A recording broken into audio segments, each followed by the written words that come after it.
The first of the prophets whom Allah subhanahu wa ta'ala sent to humanity was the Prophet of Allah, Adam. And he was the first of human beings as well to walk the face of the earth. And he would do as all of the other prophets after him would do. And that is called to the path of Allah. And then he would pass away. And the generations that would come after him would also be upon pure tawheed. Shirk, disbelief, was yet completely foreign to earth, until came the time of the Prophet of Allah, Nuh sallallahu alayhi wasallam. Abdullah ibn Abbas, the companion, he says, between the Prophet of Allah, Adam, and the Prophet of Allah, Nuh, were 10 generations, and all of them were upon Islam. 10 generations that were upon Tawheed.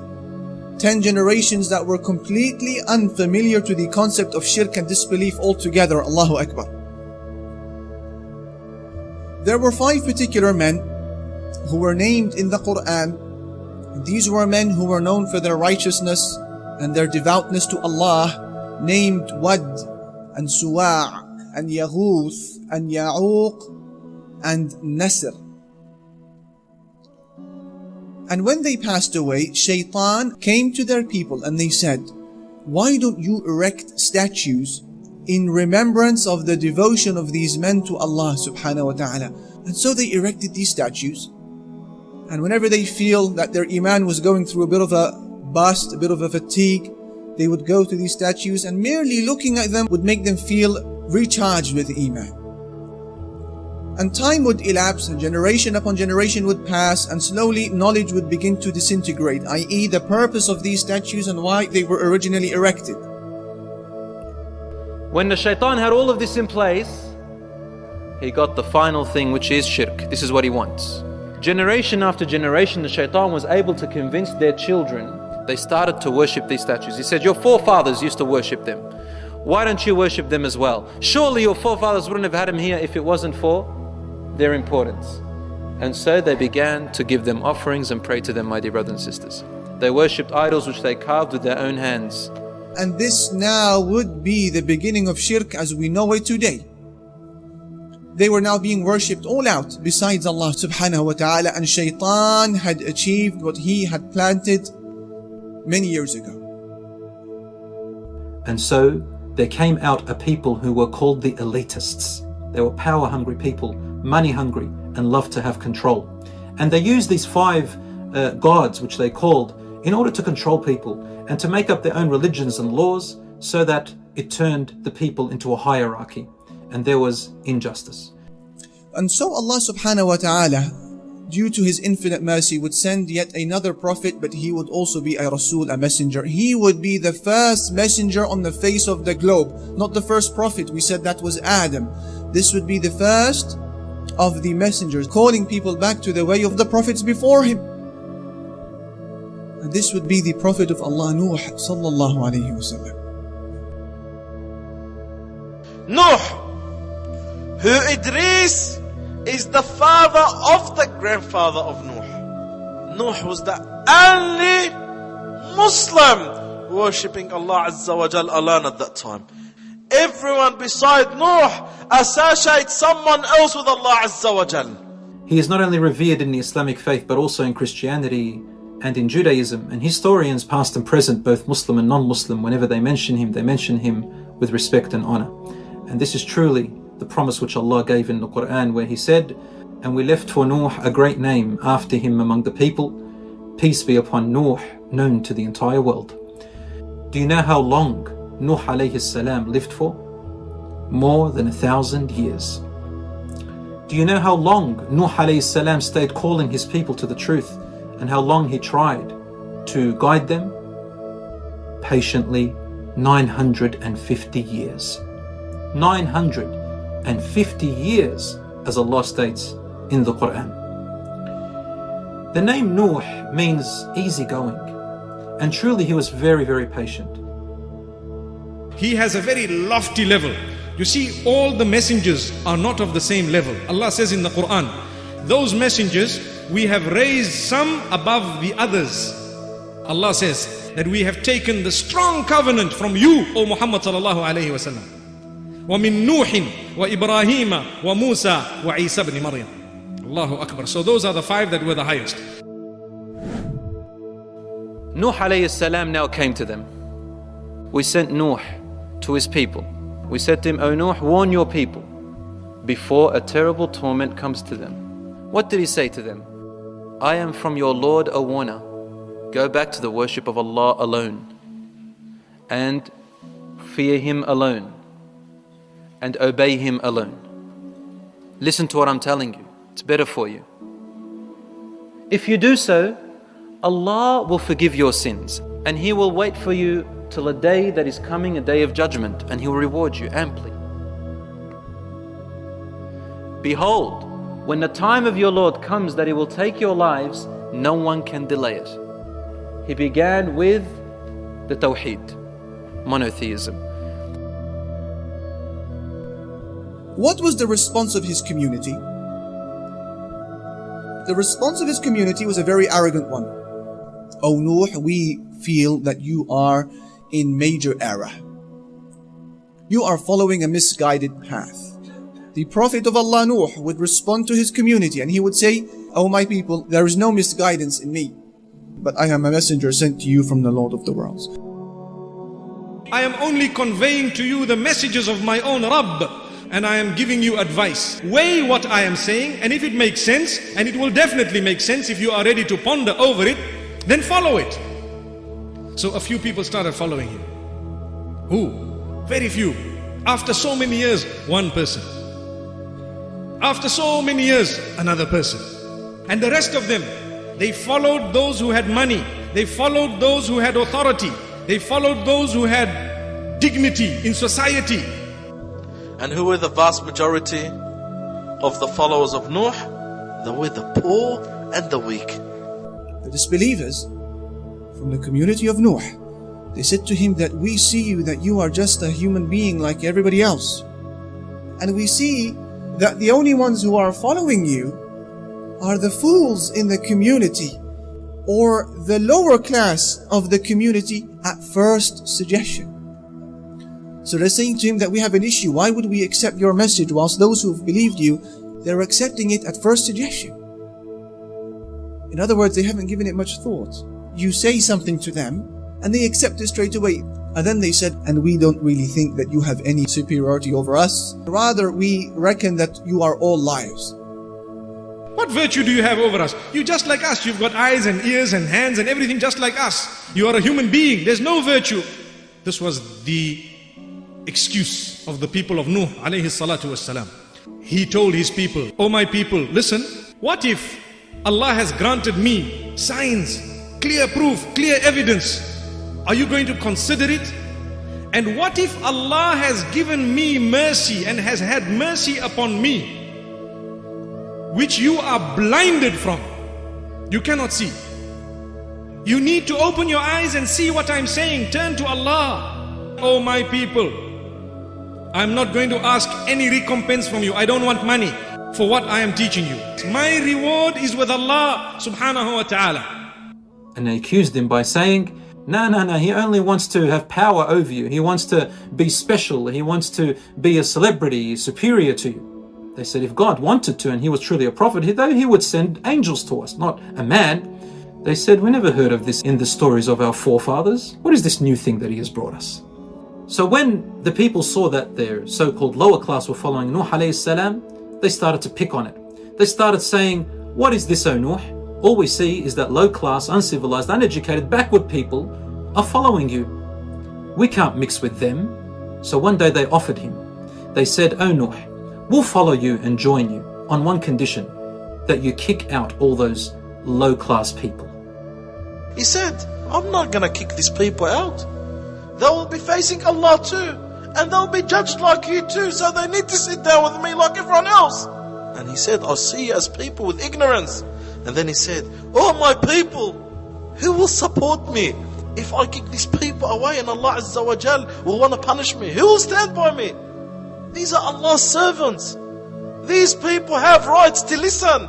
He said, I did not say to you that I have the wealth and the treasures of Allah. Know that I know the unseen.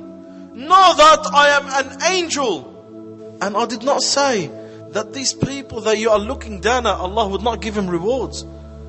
Allah subhanahu wa ta'ala knows what's in their hearts.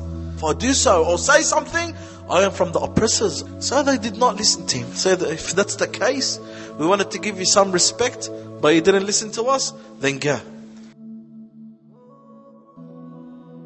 Up to now, it was a discussion. It was a debate. Now they wanted to begin to threaten. They say, oh no, keep quiet. If you're not going to keep quiet, we're going to stone you to death. What did Nuh alayhi salatu wasalam do? He knew Allah was with him. He kept on saying, Ya Allah, guide my people. He was patient. He was patient for a long, long time. And then they began to mock even more, saying that he is possessed with a jinn and he is an insane man and he has got mental issues. And they used to say, just wait and give him time, he's going to lose the plot absolutely. Nuh alayhi salam tried 100 years, 200 years, 300 years. He spoke to them in open, he spoke to them in secret, he spoke to them in private and in public, he spoke to them collectively, he spoke to them individually, in the day and in the night. Until they finally got sick of him. And they started to place their fingers inside their ears so that they don't hear him. They also used to place their clothes over their heads. And whenever they'd see him come around, they'd wink at each other and they'd call each other and say, come on, start talking over him, blabber on, sing, talk, do something, so that you don't hear his words. Time went on, and Nuh alayhi salam started to use still every means that he could. But he got to a point where their insults started to hurt him very, very severely. It is said that they used to bring their children. They would point to Nuh alayhi salam and they would say to their children, see this old man, he is crazy. When you grow up, don't ever listen to him. Stay away from people like that. Allah says, they have belied the Prophet Nuh before, and they have rejected the message of one of our worshippers, and they called him mad, and they rebuked him, they swore him, they mocked at him, they tortured him, they engaged in all forms of evil, but he was still saying, oh Allah, guide my people.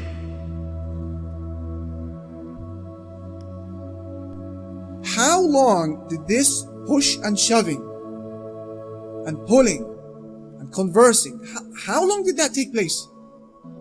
Was it a week? Was it a year? Was it 10 years? Was it 23 long years like they were with the Prophet Muhammad sallallahu alaihi wasallam? No, it was something else altogether. It was almost a millennium. 950 long years struggling with his people. This was the quality of the conversations for the most part that were taking place between Nuh and his community. You are insane.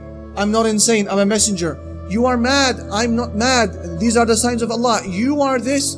This was the type of conversation between Nuh and his people. For how long? Just under 1,000 years. And therefore the Prophet of Allah, Nuh, as you can imagine, would begin complaining to Allah subhanahu wa ta'ala. Oh Allah, I have called my people day and night, but my calling has only increased them in aversion. They're only turning away from me more and more. Every time I called them so that you may forgive them, they would place their fingers in their ears and they would cover their faces with their clothes. They insisted in doing this, and they have showed so much arrogance, oh Allah. Oh Allah, I tried making public da'wah to them. I tried making announcements to them. I also tried confiding to them in secrecy. I tried speaking to them in privacy as well. And I was saying to them, oh Allah, please ask Allah to forgive you, because Allah, He forgives sins. After years of struggle, and after reaching dead end after dead end, and after this almost seemingly has become a hopeless case, Nuh now issues a sentence, a string of words to his people that are so powerful, but extremely heart-melting as well. What would Nuh say to his people? Words of frustration, but words of reverence. Words of patience, but words of mercy.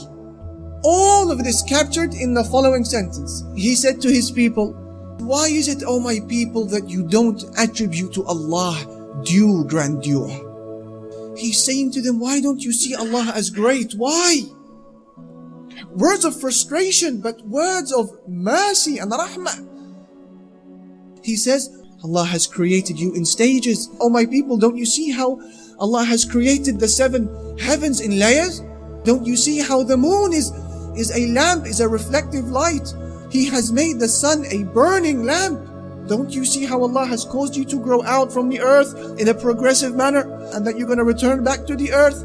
Then Allah is going to extract you back from the earth. And Allah has made the earth like a carpet for you. Don't you see that? So that you may use the earth as passages and thoroughfares.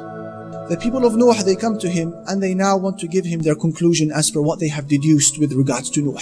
950 years, surely they've got something positive to say by now. Oh Nuh, listen, you have disputed with us and you have argued a lot, and you have done it abundantly. So please bring us the punishment of Allah Almighty right now, if you are a truthful person. Nuh was shocked at this responsiveness, and he said to them, Allah will bring you his punishment if he wants, and you will not be able to push it away when it arrives. And my advice is clearly not going to benefit you when I want to advise you. But if Allah Almighty wants to turn you astray, He's your Lord and you're going to return to Him.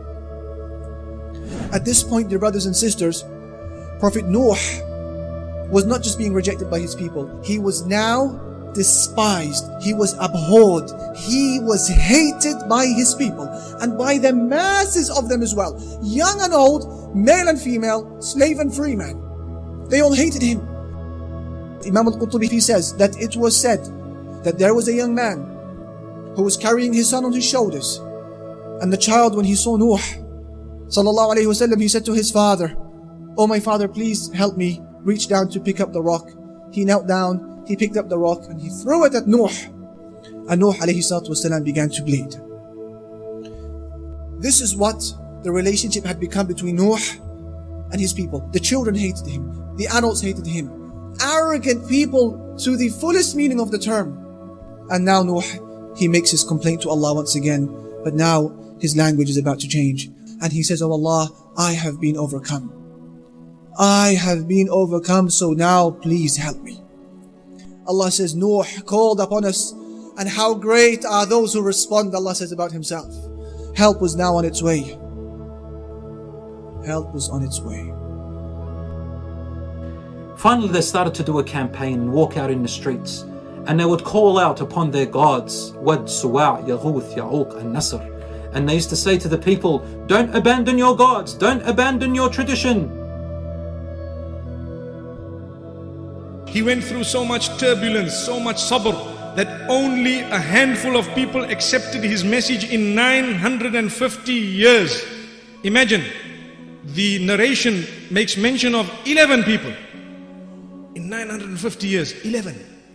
And there is another narration that makes mention of the maximum 80 people.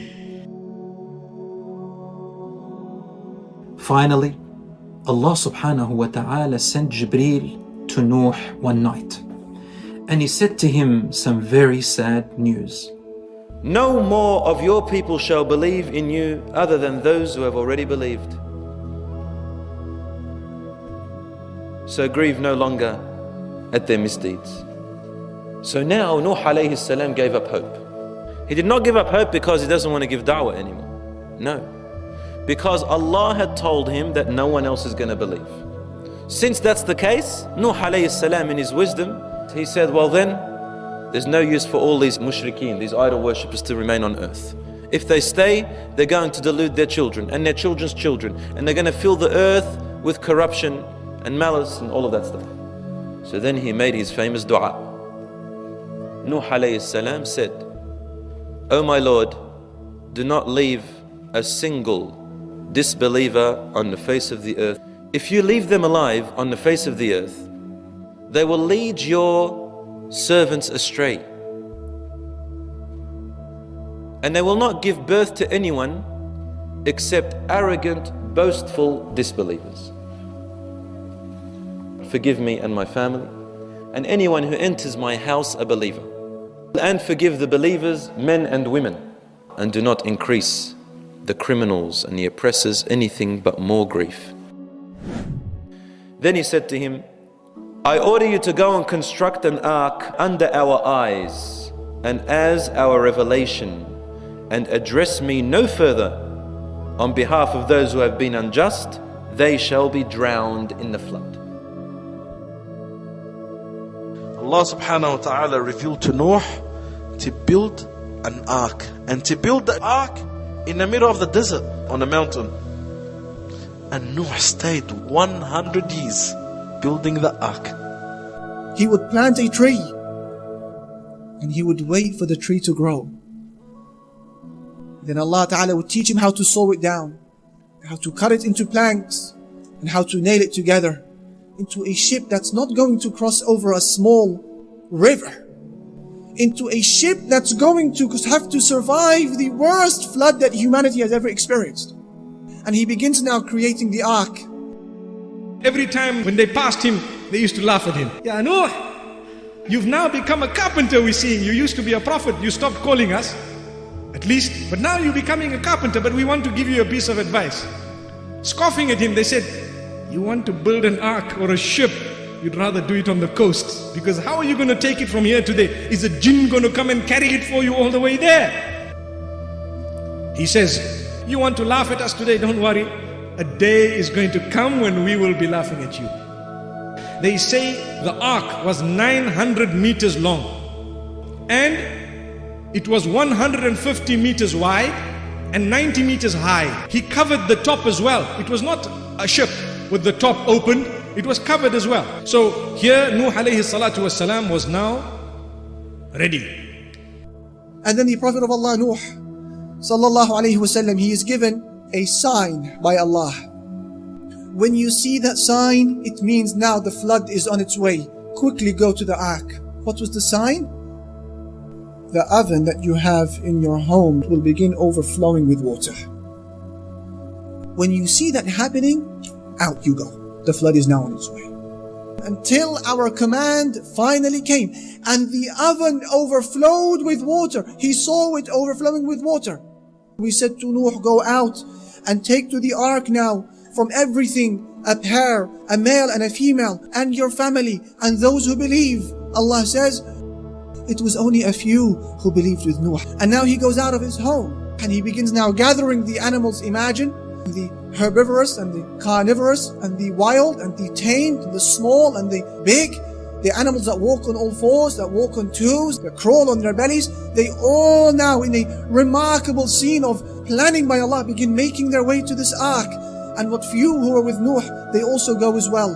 And they enter the ark. And as they were entering, the Prophet of Allah, Nuh, was saying to the people, come onto the ark.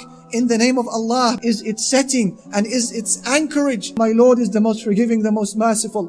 And they enter and they close the doors. What happens next? They await the command of Allah as the people outside laugh and joke. Allah says, now we then opened up the gates of the heavens with water that poured forth, and we caused the earth to erupt with springs. Therefore, the water that was coming out of the earth and the water that was coming down from the heavens, it met for a matter that was already predetermined. And people now begin to scream, frantically, running around aimlessly, not knowing where to go, not finding a place to hide. They go on the roofs of their homes, but the water is like it's animate. It's like it's chasing them. It's like it has a will of its own. It's coming up now, crawling up the walls, reaching the surfaces of their roofs. They go on the mountaintops, but the water is reaching the peak of the mountains as well. And the Prophet of Allah, Nuh, has forgotten somebody very important. And that is his son. Where is my son in all of this? And he begins to look around. And as his ark was moving about in waves that were like mountains, there was a bit of land still showing here and there, and suddenly he sees his son. It was said that his name was Canaan. This is a biblical name. He had hid his disbelief. He didn't tell his father that he was a disbeliever. and he begins to call out, "Oh my son, please ride with us and don't be with the disbelievers." He said, "Don't worry about me. I will go to a mountain which will protect me from the water." His father says to him, "Nobody can protect you today from the punishment of Allah except he whom Allah shows mercy to."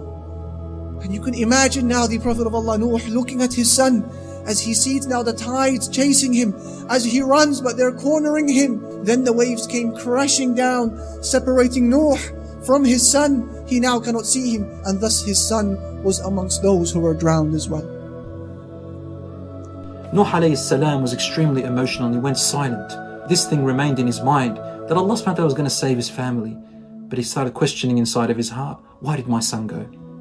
The highest peak of any mountain was covered with many meters of water. The highest peak of any mountain was also submerged with water. Everything was destroyed with the exception to that small ark that was now sailing on the surface of the water. The water, did it cover the whole world or did it cover a region? There is a difference of opinion actually among our scholars. Only Allah really knows the answer to that. But what we do understand is that every single human died except for the ones that were saved on the ark. And Nuh alayhi salam will be in that ship, him and his believers, for 6 months. And Allah subhanahu wa ta'ala ordered Nuh to make dua. Oh Allah, make me land on a good landing, and you are the best of those who give hospitality. And Allah subhanahu wa ta'ala for 6 months protected Nuh and his followers in the ark. What would happen next? The command of Allah would arrive. It was said, "O earth, now swallow up your water. And O heavens, enough." And water subsided, and the matter was finished, and the ark rested on the Mount of Judi. And it was said, "Away with the wrongdoing people." And before Nuh alayhi salam disembarked, he remembered his son. He said, "My Lord, my son was part of my family, and your promise is true, and you are the most merciful." But Allah subhanahu wa ta'ala gave him a stern reply, saying, "O Nuh, he is not one of your family. He did actions of corruption. Do not ask me or question me about something you have no knowledge of." Nuh alayhi salam had asked Allah to perish all the disbelievers. He didn't know that his son was a disbeliever, and now he realized his mistake. So immediately he went down into prostration and said, "O my Lord, I seek refuge in you from saying that which I have no knowledge of, and if you do not forgive me and you do not give me mercy, I will be among the losers." Allah immediately forgave him. We said, "O Nuh, disembark in peace from this ark, you and your people." And then Nuh alayhi salam came out with 80 people, and only 80 people living on the surface of this earth. Allah subhanahu wa ta'ala saved him and those 80 people and the rest of the animals. And Nuh alayhi salam came out knowing that there is no one living on the surface of this earth. Everyone that was boarded on the ark, they had no children. They couldn't have any children, except for Nuh alayhi salam and his wife, and they had what their names were: Sam, Ham, and Yafith. And in the hadith of Prophet ﷺ, he said that from Sam came most of the Arabs and the Israelites, and with similar complexion. And from Ham, it seems that the Africans and similar complexion came from him. And Yafith came mostly the Romans and Asians and similar complexion. And from them more colors came out. So we have a guarantee that all of us, the common forefather that we do know after Adam was Nuh for every single one of us. Nuh alayhi salam lived on after that. Some of our scholars say another 150 years, and some of them say 250 years maximum. And he left a will to his children. Among the first things he said, do not make partners with Allah.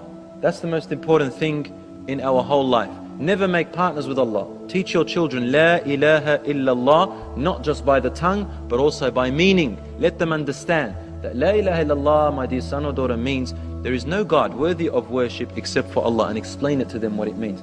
Talk about the names and attributes of Allah subhanahu wa ta'ala. Learn about His Lordship, learn about His worship. Learn these things and what it means to worship only one God. Because Sorry to say this, brothers and sisters, but in our Muslim communities today, because of the lack of understanding and knowledge, subhanAllah, about our deen, especially about Tawheed, people say La ilaha illallah night and day, yet they are doing shirk also night and day and they don't even know it. And I'm talking about those who believe in fortune telling and superstitions and all these other types of things, and they make shirk night and day. Or they swear oaths by other than Allah subhanahu wa ta'ala. You know, I swear on my mother's grave. This is shirk. You are making partners with Allah subhanahu wa ta'ala. You have to swear an oath only by God. You know, I swear on my life. Shirk. He said, I forbid you from shirk and arrogance or haughtiness. And he passed away, alayhi salam, and most of the narration says he was buried in Mecca. And we left for Nuh a great name after him among the people. Peace be upon Nuh, known to the entire world.